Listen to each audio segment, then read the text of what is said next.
no warning signs that I'm aware of. And it was a revelation that the White House had no intention of making public. President Bush was told in August that Osama bin Laden might be planning an attack involving the hijacking. Could have predicted. Nobody in our government, at least. August 6th, PDD. I believe the title was Bin Laden determined to attack inside the United States. 70% of family members' questions were never answered during the 9/11 Commission report. Lee Hamilton and Thomas Keane said they were set up to fail. I mean, I'm a member of the commission. It's a scam. It's absolutely disgusting. The questions, Mr. President. The questions. Building 7 ablaze at the moment and apparently getting ready to collapse. Building 7, free-fall collapse. Well, no, there's number 7 coming down.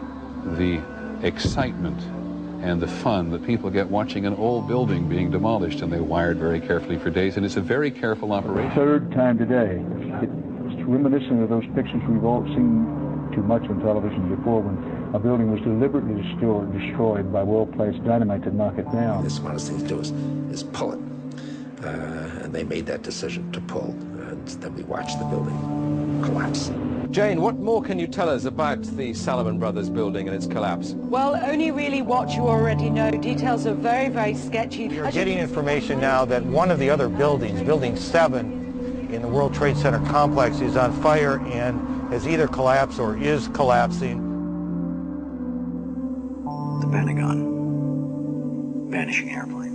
My close-up inspection, there's no evidence of a plane having crashed anywhere near the Pentagon. The only site is the actual site of the building that's crashed in, and as I said, the only pieces left that you can see are small enough that you could pick up in your hand. There are no large tail sections, wing sections, a fuselage, nothing like that anywhere around, which would indicate that the entire plane crashed into the side of the Pentagon. Firefighters and police describing explosions. A lot of them. The secondary explosion. We've got numerous people covered with dust from the secondary explosion. Just floor by floor instead of popping out. It was if they had detonated. Yeah, detonated. They were planned to take down a building. Boom, boom, boom, boom, boom, boom, boom. Looks sort of like the building just demolished. Even if there was no secondary explosives in the building. Kind of like gunfire. You know, bang, bang, bang, bang, bang. And then all of a sudden, 3 big explosions. Do you know if it was an explosion or if it was a building collapse? To me, it sounded like an explosion.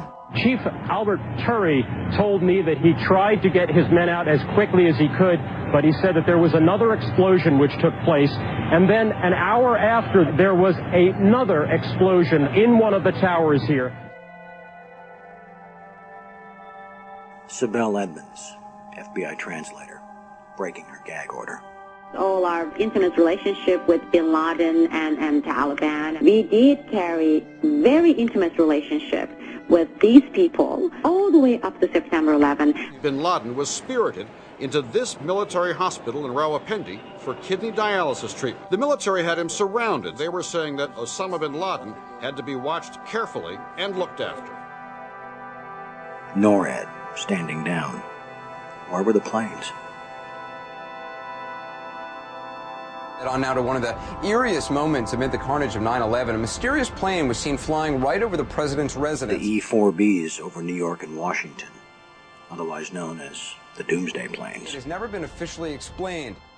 Cell phones working at impossible altitudes. Solicitor General Ted Olson receiving phone calls that the FBI says were never made. What happened during that call? This is the only information we have on these terrorists. She was able to call him twice. How she could pull that off, we don't know, but she did. These are the questions, Mr. President. These are the questions. They go on and on.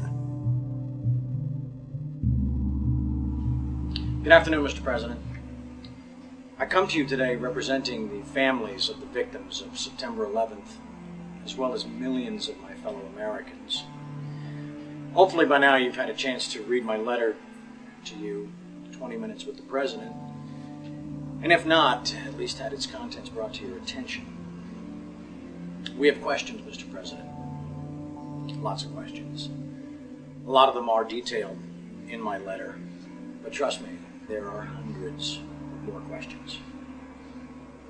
As my letter chronicles, sir, The 9/11 Commission itself says they were lied to, deceived, and essentially prevented from carrying out a real investigation. The people of the United States and the world demand the truth, sir. We have to continuously ask questions. That's what a patriot does. That's what a true American does. We ask questions. You, sir, have the power as well as the responsibility to initiate a truly independent congressional investigation into the events of 9/11 as well as its aftermath. We want our country back, Mr. President.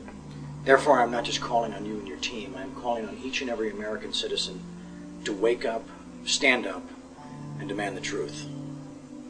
We're counting on you, Mr. President. Be on the right side of history.